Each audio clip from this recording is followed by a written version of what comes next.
Kasus tragis yang menimpa Asril Wahyu menjadi pengingat bahwa status ekonomi dapat membuat seseorang nekat melakukan tindak kejahatan. Komplotan pelaku merasa bebas melakukan kejahatan karena minimnya pengawasan keamanan. Kasus ini membuat kita harus waspada terhadap orang asing yang baru kita kenal. Inilah serial tabir nasib nahas sang sopir truk.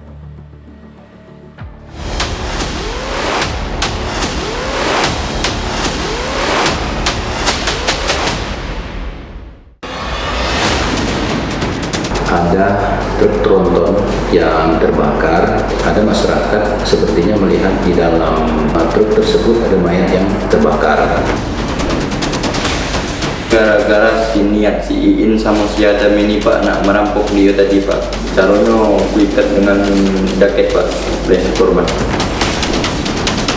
Kalau kita lihat mereka dari kelompok status sosial ekonomi yang rendah gitu ya, gagal melakukan transaksi untuk bekerja, tapi kemudian ada niat jahat untuk menguasai harta korban.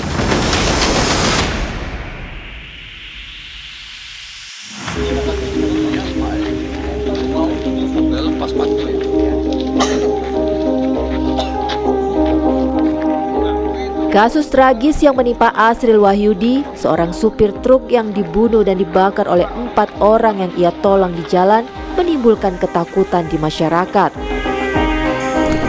Menurut kriminolog Universitas Indonesia, Hugo Trihendiarto, status ekonomi yang rendah bisa menjadi salah satu faktor yang menyebabkan pelaku nekat melakukan kejahatan.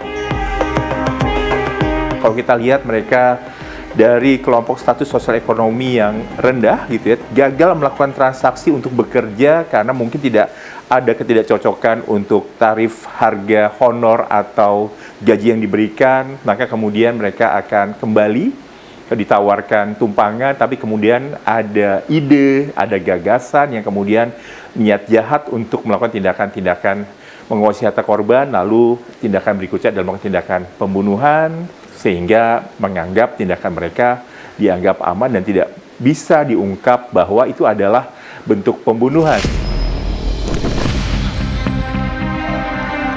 Demi menguasai harta korban, pelaku tega membunuh dan mencoba menguasai truk yang dikendarai korban. Kriminolog Yogo menyebut jika tindakan ini dapat dijelaskan melalui teori pilihan rasional, yang berarti sang pelaku telah menimbang tindakan mana yang menguntungkan baginya. Ya, kalau pakai teori kriminologi kita pakai pilihan rasional atau rational choice theory. Jadi kita menimbang mana yang lebih menguntungkan bagi pelaku.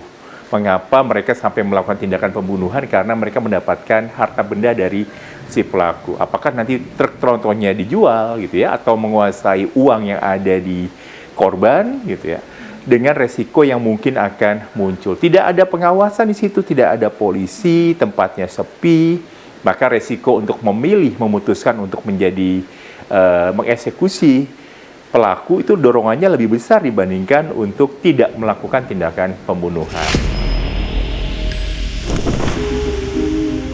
Hugo juga menjelaskan karakteristik demografi pelaku menjadi salah satu motif dari tindakan keji yang dilakukannya.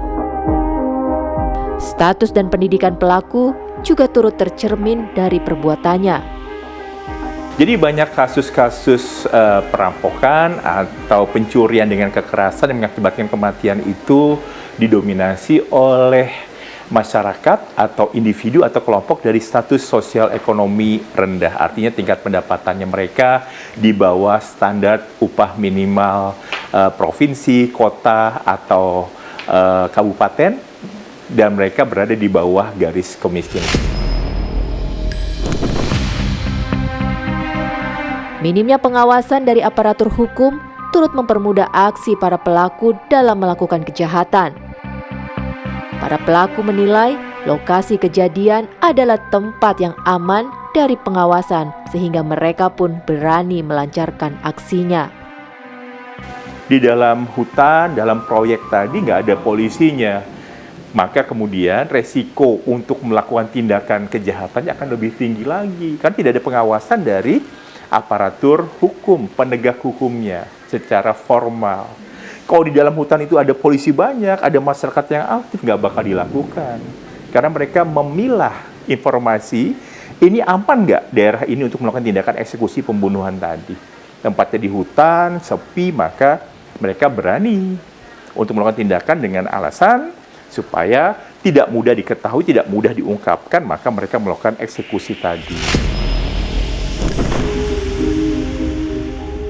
Kriminolog Yogo juga menyebut pentingnya sikap kewaspadaan terhadap orang asing, terlebih ada banyak aspek yang membuka kesempatan atas tindakan kejahatan. Menurutnya, suatu kejahatan juga tidak mudah diprediksi, baik siapa pelakunya maupun niat apa yang mendesak sang pelaku. Iya, memang sulit untuk menduga terjadinya suatu kejahatan karena banyak aspek, banyak variabel yang menentukan mengapa kejahatan itu terjadi. Bukan karena kenal tidak kenal, karena ada kasus-kasus yang kemudian polanya hampir mirip. Baik kenal tidak kenal, resikonya bisa muncul ketika dalam konteks situasional. Ada dorongan mens rea, niat jahat dari pelaku saat itu bisa terjadi tindakan-tindakan kejahatan. Jadi kalau untuk melakukan tindakan pencegahan, maka yang pertama kita lihat dari potensial offendernya. Siapa pelakunya? Gitu ya. Kalau kita tidak percaya pada orang baru kita tidak kenal, maka kemudian harus menjaga diri, harus hati-hati. Kepercayaan dan niat baik Asril Wahyudi berujung tragis di tangan orang yang ia tolong.